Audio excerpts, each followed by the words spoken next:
Ledakan dahsyat di Dusun Sadeng, Kabupaten Blitar hingga menewaskan 4 orang pemilik rumah dan melukai 23 warga serta merusak 25 rumah tetangga, diduga berasal dari 20 kg bahan isian petasan yang belum dikemas.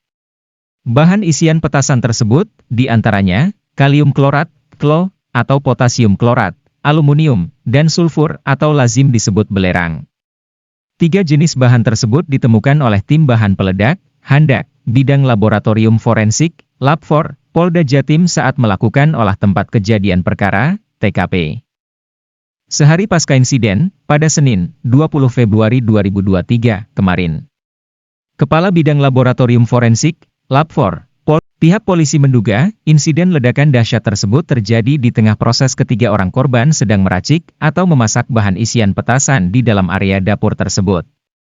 Pasalnya, petugas juga menemukan 3 panci dan sebuah wajan berkapasitas 5 kg yang menjadi wadah dari bahan kimia isian peledak petasan. Selain keempat wadah tersebut, Sodik menegaskan, pihaknya tidak menemukan adanya benda lain yang menjadi wadah bahan kimia tersebut, termasuk selongsong petasan ataupun bondet, yang sempat santer disebut-sebut sebagai salah satu komponen peledak dalam insiden ledakan tersebut.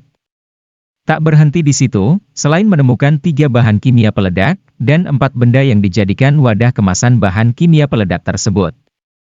Sodik mengungkapkan, pihaknya juga menemukan sebuah barang bukti yang masuk dalam kategori diduga sebagai pemicu ledakan, yakni sebuah puntung rokok.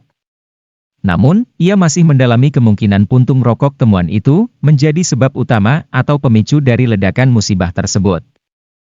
Kini, Selasa, 21 Februari 2023, pihaknya masih melakukan pengujian DNA secara laboratorium atas temuan puntung rokok tersebut, guna memastikan pemilik puntung rokok tersebut. Warahmatullahi wabarakatuh.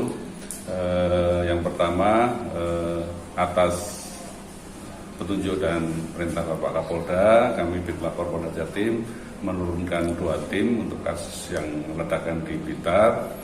Tim pertama bertanggung jawab untuk menentukan bahan peledak yang ada di sana kaitannya dengan itu. Yang kedua adalah tim untuk membantu tim DNA yang akan membantu identifikasi korban, membantu tim DVI dari Polda Bitdokes Polda Jatim. Tim Handak telah melakukan olah TKP sehari kemarin dan menemukan beberapa barang bukti, diantaranya ada 3 panci, ada wajan, ada pecahan-pecahan logam, dan ada juga 1 puntung rokok yang ada di sana.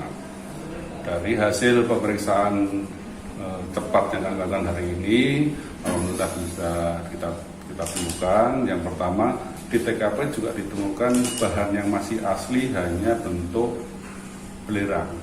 Jadi mungkin ada proses pembuatan di sana karena ada bahan, karena belum kita temukan bahan yang lain. Kemudian setelah dilakukan pemeriksaan secara laboratorium kriminalistik di Bitlapor, hasilnya hasilnya adalah yang pertama adalah kalium klorat, ada aluminium dan sulfur, merupakan bahan peledak. Kalau dicampur akan menjadi bahan peledak jenis low explosive atau bahan isian mercon atau bahan isian bondet. Itu yang sampai ini untuk hasilnya seperti itu. Kemudian tim yang DNA membantu tim DVI Bitdokes Polda Jatim yang didukung oleh RSB Kediri dan RSUD Srengat. Kita membawa 20 potongan tubuh manusia, ada tulang, ada daging, ada rambut dan yang lain, ditambah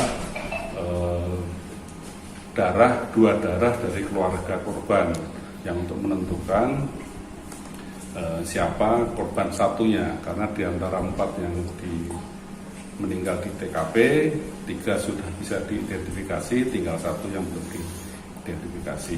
Untuk proses identifikasi lebih lanjut kaitannya dengan DNA, karena jumlah bibirnya lumayan banyak dan banyak tulangnya, sehingga kita mungkin butuh waktu yang lebih.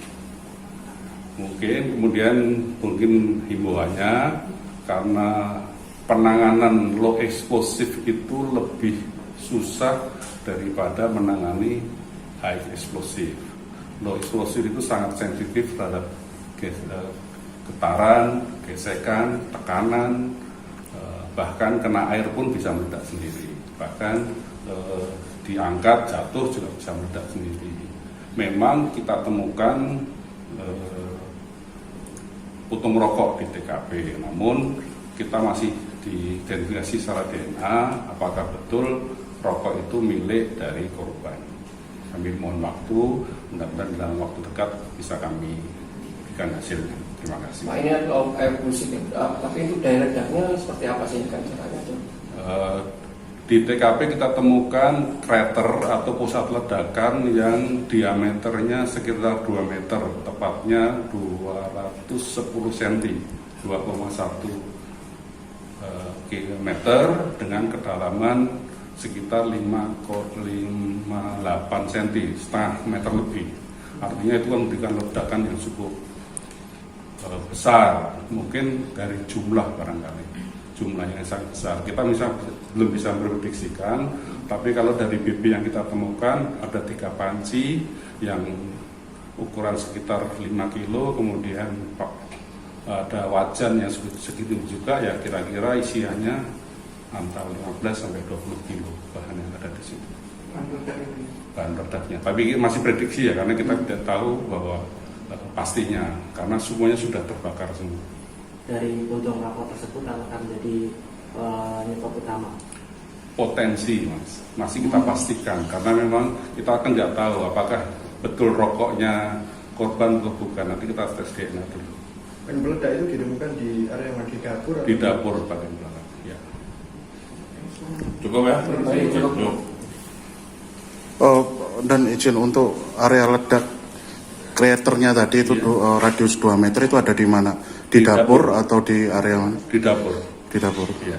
Untuk dugaan kuatnya itu memang penyebab ledakannya itu murni karena adanya friksi antar bahan itu atau karena ada sumbu yang tersulut? Proses membuat. Dia lagi membuat. Karena dari lihat korbannya kan hancur ya, hancur. Kemudian kemungkinan tiganya bagi proses membuat begitu tiba-tiba meledak. Ya, dia 3 orang mengelilingi itu. Karena yang satu kan posisinya di kamar, yang masih utuh itu. Kalau yang 3-3-nya kan hampir semuanya pecah, rusak. Berarti ceceran potongan tubuh itu lebih banyak ada di dapur itu, di Ya. area krater itu? Ya. Menjauh. Menjauh. Justru di TKT malah yang kita temukan. Oh, enggak ditemukan. Ya. Kalau Semuanya dugaan keluar. Kalau dugaan jenengan di area krater itu ada berapa orang? 3 orang. 3 orang fix Ya, di area satu dapur itu. di luar tempat. Kan lagi ngobrol ya.